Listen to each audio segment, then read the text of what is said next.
Over the last 12 years, New Hampshire has seen quite its share of storms, which in total have cost almost $150 million in damage in the Granite State alone.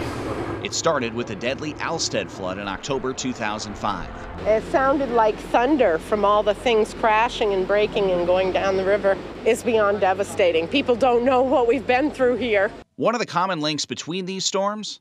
A lot of power outages. During the 2008 ice storm, half the state was without power at one time or another. It wasn't restored today, and it may not be restored for a couple of days. And the numbers were very high during the October 2011 snowstorm, too. Besides the laundry list of storms creating a tremendous amount of outages, there is something else at work. Nearly 80 years ago, it was the Hurricane of '38 that knocked down 1 out of every 3 trees in New England.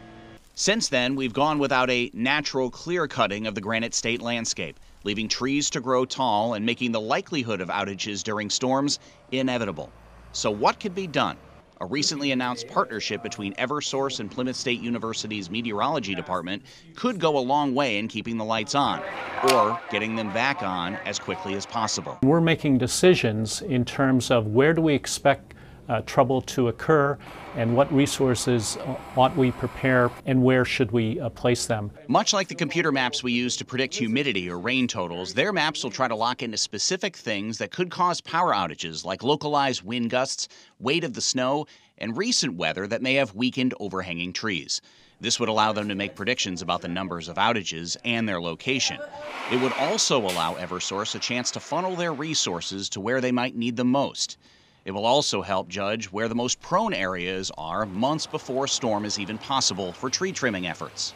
At some point, we will have a fairly accurate explanation of where troubles will be, even on a town-by-town basis. To a certain degree, we get that now. It is a forecast, and they're getting better at that. What we need is more data, more statistics to crunch. They're 5 years into a similar collaboration in Connecticut between Eversource's parent company and UConn. But down there, they mainly focused on the windy days or summer thunderstorms. One of the objectives here in northern New England is to run these models with ice and snowstorms, because there is more data to pull from here. We're probably going to be going back 10 or 15 years. To build the data set of past weather events. The thing about the snowstorms is they're really unique.